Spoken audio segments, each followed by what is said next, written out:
if you're like me, you like drum and bass. I like drum and bass music a whole lot. And so, to start with drum and bass music, you need the first part, which is the drum. And the first drum will always be the bass drum. So the first thing I'm going to do is I'm going to divide my measure into 16 parts and play the bass on the 0 and the 10, which is the 1 and the and of 3 if you're counting in 4. And if you know anything about drum and bass, you know that the most important, the fundamental rhythm is the 1, 2, and 4 between the bass drum and the snare drum, which sounds like this.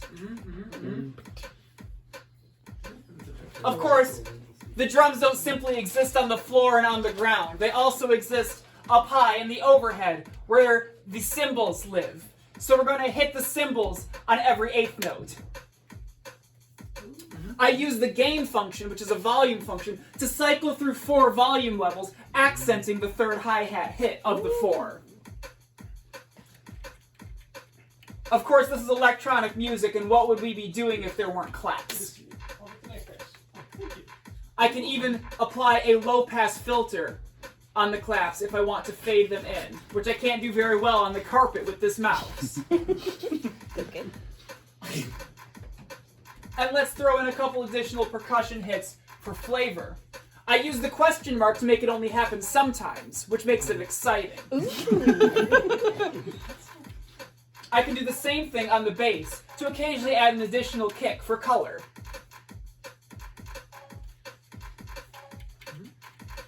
But now, for drum and bass, you must of course have the bass. The bass will be a super saw. And it's going to cycle between a very simple little bass line here, outlined in the notes brackets there. Going between C sharp, F, and then either G sharp or G sharp down to D sharp. I visualized it here on a piano roll. Very lovely. Which makes it cute. You can go into the reference on this website and look at what every single one of these functions do and see what different arguments they take and how they work together. There's also a really, really good wiki tutorial. There's all sorts of fun stuff you can do. Like I can take my existing drum beat and ribbon it to only play the first part, which is going to allow this to sound like a 4 on the floor build as I bring in this riser. And use Control-Enter to refresh the REPL. That's read, execute, print, and loop. Ooh. So now it sounds like I'm doing kind of a simple build-up with a couple of risers until I eventually bring in a lead synthesizer and let the drum go back to its rhythm. I can even add some chords in of a pipe organ.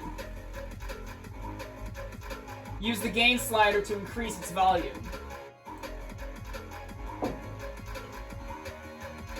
Adjust the distortion on the lead to make it pop more.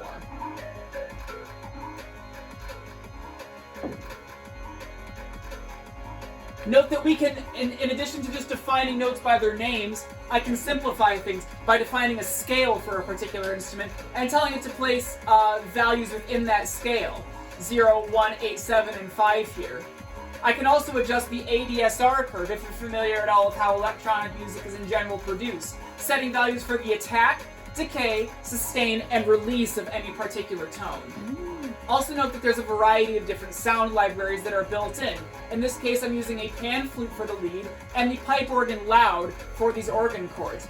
If you have created your own sample sounds, you can also upload them into the website where they'll be saved locally and you can use them later. Finally, to show some of the other cool stuff that you can do because this is programmatic, anything that exists in JavaScript broadly exists here, which means you can use random number generation to pick various notes out of this C-sharp Hungarian minor scale. Ooh. Oh, yeah.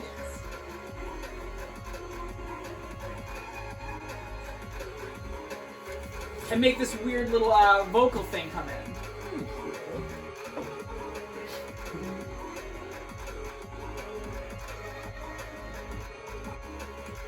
This is stuttering really bad right now, but that's okay.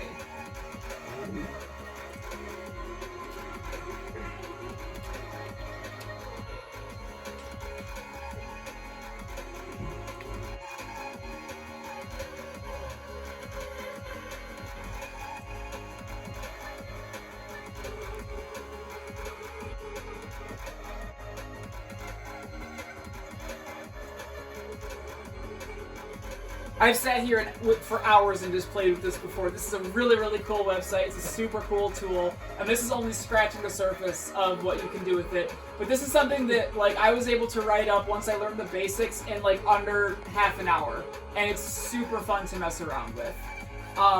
Again, the goat of doing this is Switch Angel. I highly recommend, if you enjoyed this or that idea at all, watching her live presentations where she talks about doing this, because she's extremely good at it. Let's make some fast acids. And she writes the whole thing instead of just uncommenting the parts as she's doing them. And her mixes are really fat. Let me hear her say So something. Yeah. Make it huge. Distort our kick. So yeah, if you know music but not code, you can learn how to code by doing this. If you know code but not music, you can learn the basics of music by doing this. And if you know both, you can even make kind of okay electronic music pretty quickly. Cool. So go and have fun. Yeah. Yay!